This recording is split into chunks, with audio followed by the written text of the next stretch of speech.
Guys, we're back for chapter 2.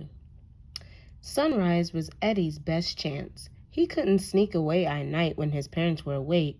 He couldn't travel in broad daylight either. The school was much too dangerous then. No, the best time to leave was dawn, right after his family fell asleep and before the squishers arrived. Early the next morning, when the first pale light stole through the classroom windows, he was ready. As his family settled down for their morning nap, Eddie pretended to join them. He claimed a spot near the exit, that wonderful crack in the wall behind the gap in the chalkboard. That allowed bugs to come and go. He huddled there quietly as the new babies curled and twisted. He watched as his younger brothers and sisters had a last roll and wrestle. He waited as Mom and Pop sank into a sleepy torpor that could be disturbed only by something loud or bright. Eddie was not about to give them either. Moving just his eyes, he gazed slowly around at the crumbling plaster. Finally, when all was quiet, he rose onto all 6 feet. As he crept toward the exit, a voice rang out, "Eddie! Hey, Eddie! Where are you going?" A small dark head popped up among his siblings. "Alfie." "You know, a thing I have to do?" "What thing?" "It's a secret. I can't tell you." "Aw, come on," Alfie whined. "Just tell me, okay? I won't tell anyone. Please." Eddie wanted nothing more than to leap on his little brother and clamp those mandibles shut. But there were too many bugs in the way. "Okay," he said quickly.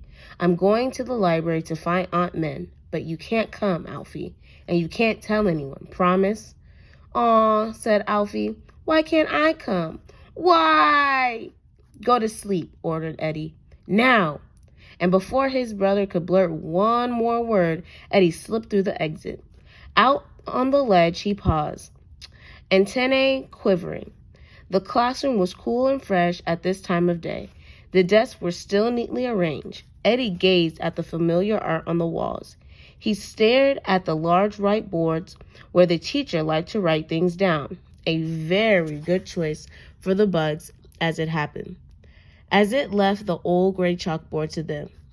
Eddie waited on the ledge now till he was sure it was safe. Then he beetled to the end of the chalkboard, dodging around chalk stubs and climbing over erasers. He knew all the places where chalk dust collected and stepped carefully around the mounds. At the end of the ledge, a large bulletin board was attached to the wall. It had a sturdy wood frame and was safer to climb down than the wall, still slippery from the new paint job. Eddie scrambled down the frame and dropped smoothly to the floor. So far, so good. There was a huge metal desk that belonged to the teacher.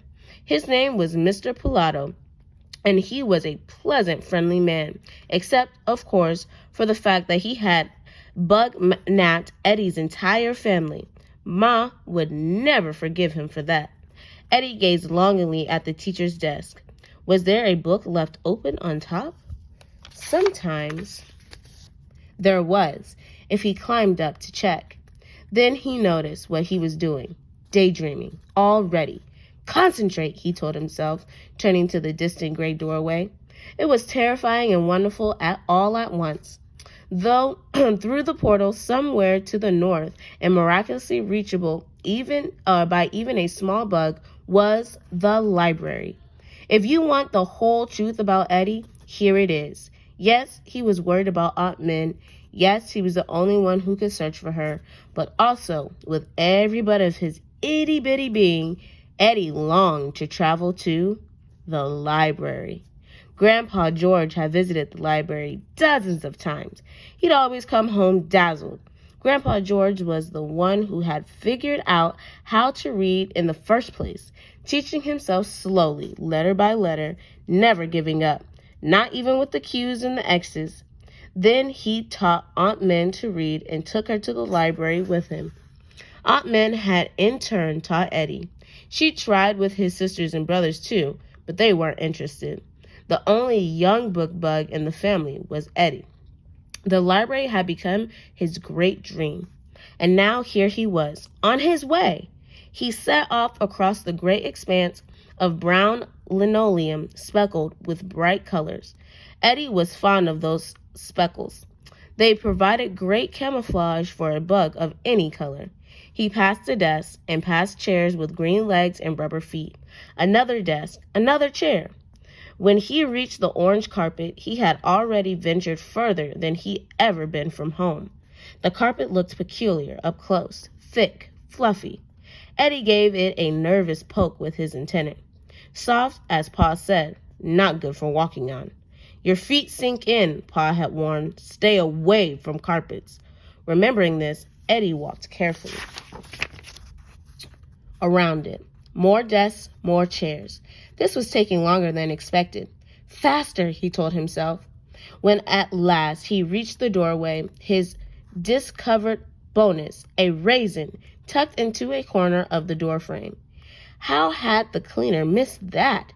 Just when Eddie was getting hungry, too. It was as if they were waiting for him. He took a chaw. The raisin was dusty, but delicious. As Eddie enjoyed his surprise snack, he felt almost cheerful. Can't be too far from the library now, he thought. Pushing his raisin ahead of him, he stepped through the classroom door.